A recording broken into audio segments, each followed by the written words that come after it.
Dans cette séquence, nous allons aborder les structures tectoniques qui sont liées à la divergence des plaques pour montrer comment se caractérisent les déformations au niveau de la dorsale et des rifts continentaux soumis aux contraintes tectoniques de divergence. Nous allons aborder dans un premier temps les structures tectoniques qui sont caractéristiques des rifts continentaux ou océaniques. En première approche, nous allons aborder la situation de l'Islande qui est une île à cheval sur la dorsale. L'Islande est un pays qui est parcouru du nord au sud par un rift qui constitue en fait la partie émergée de la dorsale médio-atlantique.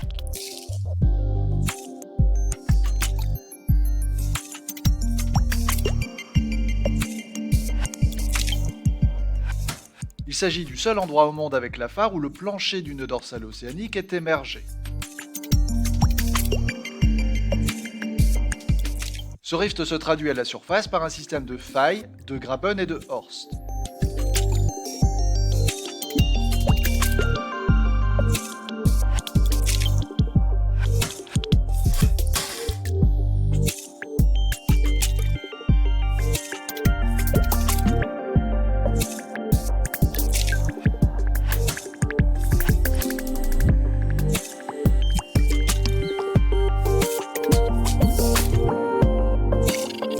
Le deuxième exemple que nous allons étudier correspond au rift des Afars situé en Afrique de l'Est.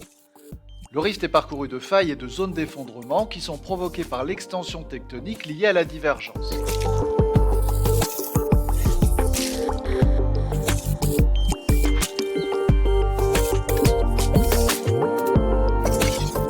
Enfin, on peut étudier les structures tectoniques du rift des dorsales médio-océaniques comme la dorsale médio-pacifique, la dorsale médio-atlantique ou la dorsale médio-indienne. L'utilisation d'un submersible pour étudier in situ les structures tectoniques de la dorsale vient confirmer la présence de failles et d'effondrements qui sont liés à l'extension.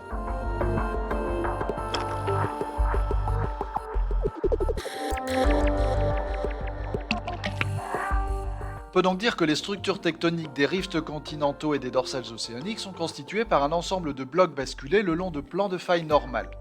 Ceci est provoqué par l'étirement mécanique d'une lithosphère rigide et cassante, entraînant un fossé d'effondrement, un rift continental ou un rift de dorsale.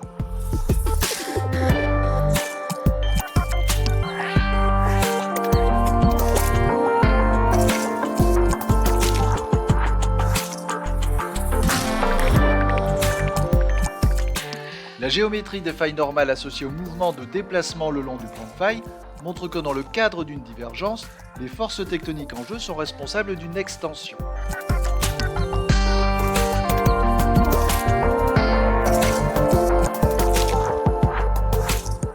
Le deuxième point que nous allons aborder concerne les failles transformantes de la dorsale.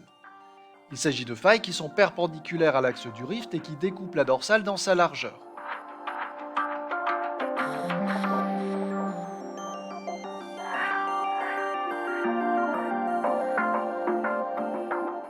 A l'aide du logiciel Google Earth, on peut focaliser sur une partie de la dorsale qui nous intéresse afin d'y repérer précisément l'emplacement du rift et des failles transformantes. On peut surligner ici en rouge le rift de la dorsale et en vert les failles transformantes. On constate que le rift n'est pas une structure rectiligne continue, mais qu'il s'agit de fragments décalés les uns des autres par le jeu de failles transformantes liées à la divergence des plaques.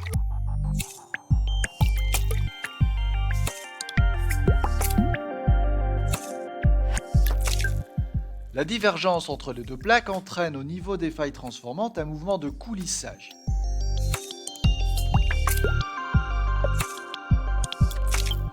À ce niveau, on observe des séismes caractéristiques des mouvements tectoniques de coulissage qui sont représentés par un figuré différent de celui des séismes du rift qui, eux, sont liés à une extension.